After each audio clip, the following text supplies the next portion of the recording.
Hi, I'm Anastasia Ngarama. I'm a horticulture farmer in Naivasha, Mirera, and my main crops are tomatoes in greenhouses and cabbage and onion in the field. And this is my story.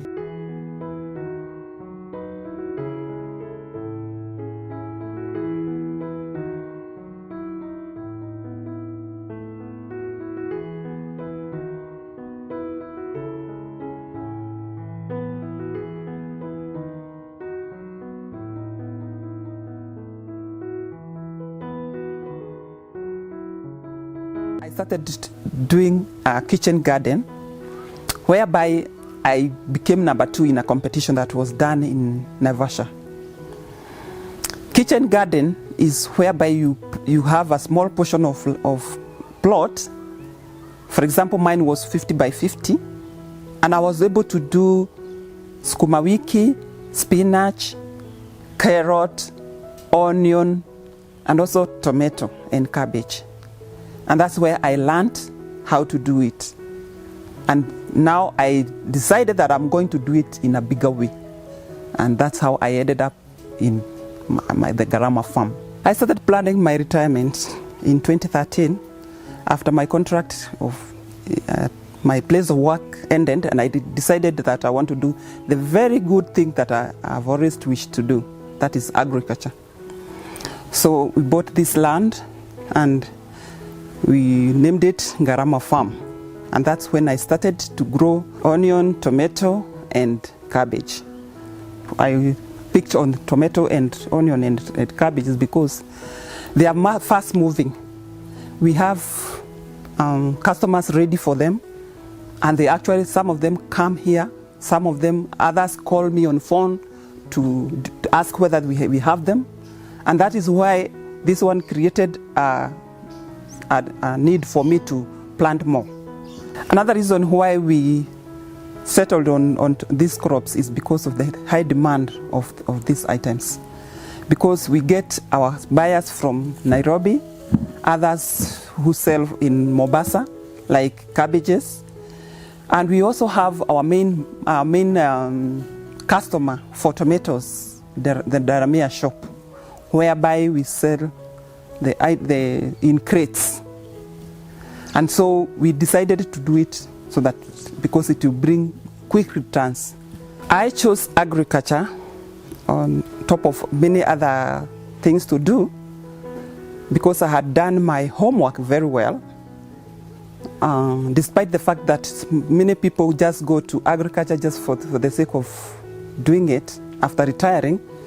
But I decided to do it as an agribusiness, because I wanted to see something that would bring something for my family, for myself after I retired and I didn't have a salary, and also create employment for the community around here. That one gives me a lot of joy when I see women coming here doing the work and they go home with something. Agriculture to me is a passion. I didn't really struggle because it is something that I like myself. So when I joined, I wanted to associate myself with people that have done this before, and that is exactly what I did, learning from journals, from newspapers, and from experienced farmers. I used to visit agricultural fairs, and I was learning from them. And since it is a passion, I learned very fast, though that is not my profession. I'm an accountant by profession, but I learned and I'm able to advise my workers appropriately. In terms of the challenges that we faced in this period that we have done the agribusiness, the issue of market, I was able to visit the markets in Naivasha and gotten orders from people that sell the items that I do grow. So that one is one aspect that left us with the passion to continue.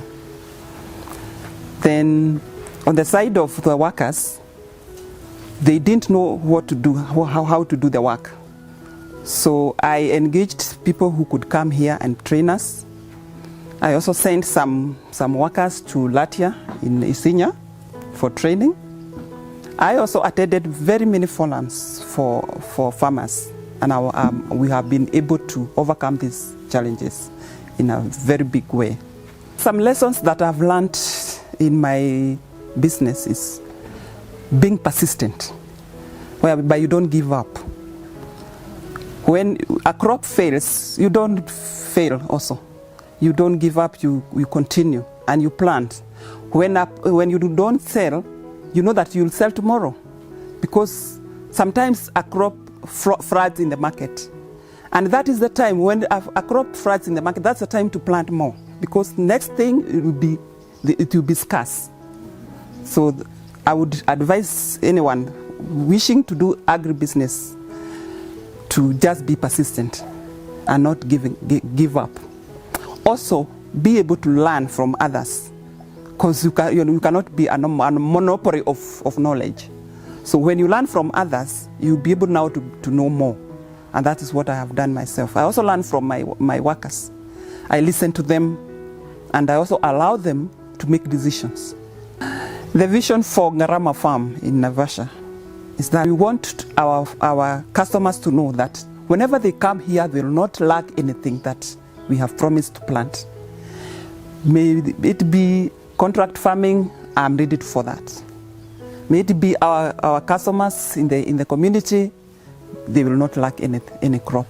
I would really advise those people who are employed and maybe start something as a side hustle and try agribusiness on a small portion. And then when your time comes for retirement, you'll have tried and gotten something out of what you have tried. What I mean is that you don't have to start so big. You start small, like the plot of a kitchen garden, and then slowly by slowly, you move on and you do greater things. I would advise you not to give up. Just try and be consistent. Be determined to do what you have planned to do. Because you don't have to rely on the small salary that you get. Just try something small, and then you'll be able to go fully when you retire.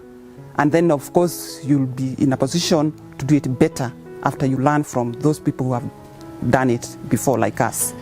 It is possible. My journey for Mkulima Farm has been there for the last 7 years. We started small, and we've grown this far, and still willing to grow further. I'm willing to learn from other great farmers. Kindly tell me your story.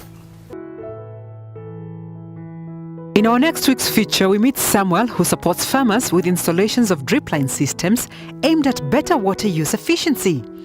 With his team and network of agronomists, he goes a step further to provide extension services to these farmers. Talk of seizing opportunities. Before that story is up, hit the subscribe button below for previously featured stories and a new story every week.